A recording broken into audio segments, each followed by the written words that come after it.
So first up today, we are looking at a new film called Love Again. And this is a rom-com starring the likeable pair of Priyanka Chopra Jonas and Sam Heughan. And it also stars international superstar Celine Dion, which my two daughters are extremely excited about because they're big Celine Dion fans. So in this film, Chopra Jonas, who of course is married to Nick Jonas, who is also in the film, loses her fiancé in a car crash and, unable to move on, starts texting messages to his old mobile number. Now, unknown to her, the number has now been reassigned to journalist Rob Burns, played by Heughan, and Heughan is doing an interview with Celine Dion and asks for advice. I'm not making any of this up. Here's a clip from the trailer. Rob, wanted to make sure you got one of these. I have a phone. You have a personal phone. This is a work phone. I miss you so much. There's an aching inside of me. Do you have a question for me? Yes, Miss Dion. Do you really believe in all these things you sing? You obviously know nothing about it. What? Love. It's fair to say I have yet to see this cinematic delight, but my dear friend, the Reverend Andy Godfrey, has, and I can hardly wait to hear his review of this film. Over to you, Andy. Well, thank you, Bob. Let's begin by correcting you on one thing. This film describes itself as a romantic comedy. It's no such thing. It's romantic, but comedy? I have never heard a poorer definition of the word. I didn't laugh once. The audience that I saw it with was about 20 people. 2 people chuckled twice.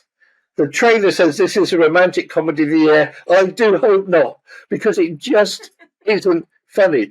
Bob, this film is so sugary sweet that when I came out the cinema, I thought I was going to need to see a dentist. This is absolutely the pits of romantic, coincidental love stories. It is sugary, it is saccharine-fueled, it is silly, it is stupid, it is sigh-inducing, it's shockingly bad, it's senseless, it's screwed up, it's skittish, and it really left me, with every other word beginning with S, sad, shaken, stirred, and sick. I mean, the coincidences in this film are beyond belief. And Celine Dion, who is actually a producer, big surprise, she gets this she can sing. I mean, like you said, she's a great singer. But boy, can that girl not act. I mean, she just cannot act to save her life. And even though she's playing herself, you know, the fact is that the film, it's got no surprises. I mean, you could walk it halfway through and know exactly what's going to happen. I love romantic comedies. I really do. This is no such thing. Don't get me started on the inconsistencies in the script. For example, Miss Dion is in America because she's doing an American tour, okay? We see her on stage at her first gig rehearsing during the afternoon before the evening concert. Somebody then comes rushing in and says, right, we'd better design the tour poster. What would you like on it, Miss Dion? I mean, you know, even the tour poster would have been designed months ago. It's just one of the little inconsistencies in a film that makes very little sense. It didn't tug my heartstrings, but it pulled at my stomach and made me want to vomit. I mean, really, it really is that poor. The tagline for the film is "Destiny has a plan." Well, it's a rubbish one.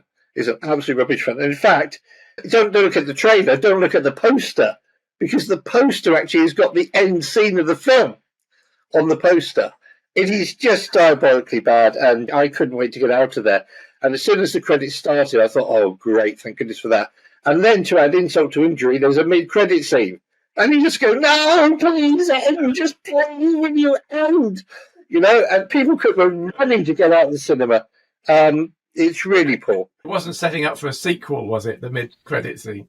Well, that's what scared me, I think, most. I mean, what scares me is that people will go and see this, make it a hit, give them all the money, and then they will go and make a sequel. I think that's what really scares me, because it's going to be dominating cinema screens this weekend. But honestly, I've never in my life, Bob, walked out of a movie. Never. Because how can you review something you haven't seen? So I've never walked out of a movie. But I wanted to. I just wanted to leave and have a lie down. I just wanted to go and rejoin civilization and the real world, you know. And the scene of the character of Rob singing a Dion song in the shower is just cringeworthy, you know. You think somebody chuck him a towel or chuck the towel in, you know. It is just awful.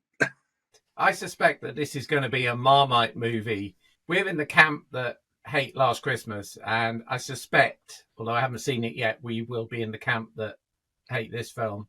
My daughters are gagging to see this film, and they'll go together. They will probably chuckle and laugh throughout, and it will become one of their best favourite films of the year, possibly because it's a really bad film. Yeah. But I mean, we should mention, Bobby, that there are two greats of British comedy in this. So we've got Celia Imrie and we've got Russell Tovey.